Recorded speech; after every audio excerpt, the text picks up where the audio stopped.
ایک بچہ پیدا ہوا صحیح اور سالم، بالکل ہاتھ پیر سب ہے، ٹھیک.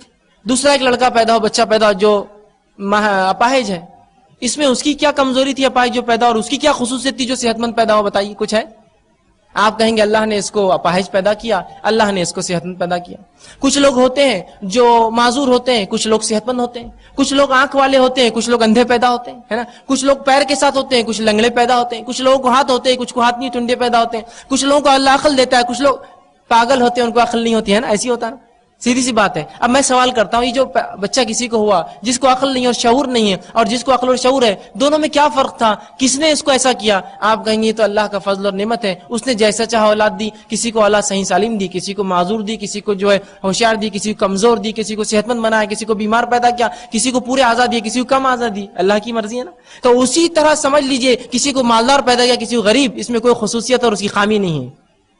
جو مالدار پیدا ہو اس کی کوئی خصوصیت نہیں اس کے مال کے اندر، اور جو غریب ہوا اس کی کوئی اس میں کمزوری اور اس کو گناہ نہیں تھے جو غریب ہوا، بلکہ اللہ نے ایک کو دوسرے پر فضل دیا. اب جس کو فضل دیا اس کو آزمائیں گا، جس کو نہیں دیا اس کے ذریعے. بات سمجھ لیجئے آپ، جس کو مال دیا اس سے آزمائیں گا اس کے ذریعے، جس کو مال نہیں دیا. کمزوروں سے طاقتوروں کو آزمائیں گا، طاقتوروں سے کمزوروں کو آزمائیں گا. صحت مند سے بیماروں کو اور بیماروں سے صحت مند کو آزمائیں گا. کیا کرتے ہو تم ان کے ساتھ سلوک، ہے نا.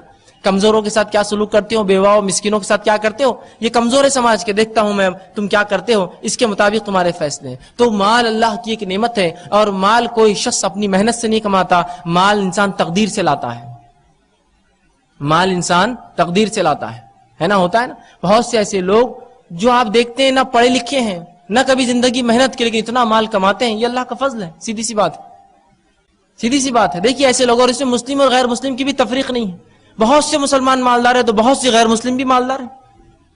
تو مال کے اندر کسی خصوصیت نہیں ہوتی، یاد رکھیے، بلکہ اللہ رب العزت کا فضل اور اس کی نعمت ہوتی ہے. یہ جسے چاہے انسانوں میں سے مومن ہو یا کافر ہو، جسے چاہے عطا کرتا ہے، اور جس کو دیتا ہے اس کو آزماتا ہے یہ مال دے کر کہ اب یہ دوسروں کے ساتھ، غریبوں کے ساتھ کیا معاملہ کرتا ہے. تو مال ہم اپنی محنت سے نہیں کماتے ہیں، مال اللہ رب العزت کا فضل اور نعمت ہے جو ہمیں وہ عطا کرتا ہے. وہ جس کو چاہتا ہے اپنے فضل میں سے عطا کر دیتا ہے.